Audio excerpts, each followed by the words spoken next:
Hello, today we're talking about a very underused exercise in my opinion, most often known as tabletop, or I call it a hand bridge.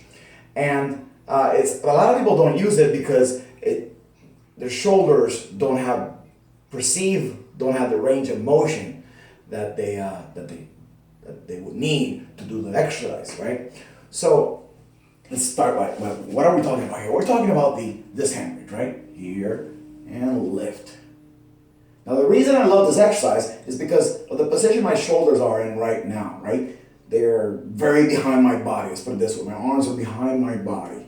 And it is something that we don't often see in most strength training programs, right? We're always in front of our bodies, maybe here we're pulling down, right? But we don't have to see that behind your body position.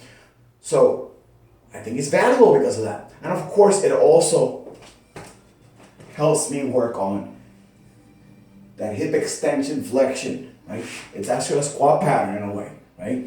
It's actually a hip hinge pattern in a way. So I think it's a very valuable movement. Now, my shoulders don't reach back that much. What do we do? Here's one thing we can do. First, can you do the regular shoulder bridge, right? And can you do it being conscious of what your arms are doing, right? Not just your legs. It's not just a hip movement. It is also an upper body movement. When I lift, are my hands pressing into the ground? Big circles in my hands. Are my shoulders pressing into the ground? And am I getting as much of that behind the body movement as I can, right, out of the regular bridge? If I can do that, then we can start progressing onto that hand bridge. And we're not just going to jump to it, because why jump to anything? If I can do that, then can I do this? I call this the seated crab, right? You can call it whatever you want. I call it the seated crab. So it's basically a supported sit. My feet are flat like I'm doing a bridge. My toes are on the ground. I'm spreading the load between my big toe, pinky toe, heel, both my butt cheeks, and those circles of my hands.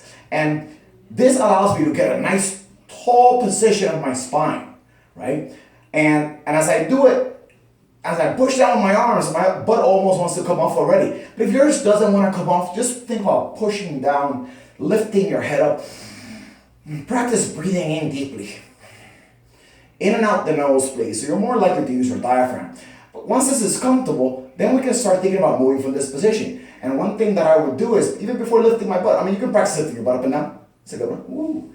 Or you can practice, it's kind of like a march, like we do a march with the bridge. Reaching one foot in front of us at a time without moving anything else. Or we can practice touching opposite shoulder without moving anything else, right? That all is developing that stability to stay in that tall seated position. And that stability through a shoulder, which then we can use later to get up into that hand bridge. And how about this movement? The butt scoop. Simple, humble butt scoop. I use this a lot with my students in PE, because it's a great movement to learn how to be in that position where you're supported by your 4 points and your butt's not on the ground, without being too committed to it, because you're going to put your butt right down anyhow. Then, say butt scoop's easy, all those seated positions are easy. Now we get the butt off the ground, right? And now we work on the same things. Reach, reach, reach, reach. Once we're good at that, then we can start playing with up. And of course, you don't have to go up all the way the first time. Now, very, very important detail. If I start with my hands behind my hip, way behind my hip, I don't have anything left. Oh, I'm stuck. My shoulders are not that flexible, right? But if I start with my hands, which is why we do the seated position first, right next to me, right? Then, oh, I have all that stroke left to get up on that tall tabletop hand bridge position. And there's a lot we can do from there, right? Of course, we're going to practice going up and down. There's a lot we can do from there, but that's the topic of another video. I'm the exercise teacher on YouTube as well. Check out the exercise teacher on YouTube. You can actually see, it's easier to find my old videos like that way. That's about it. Have a great day.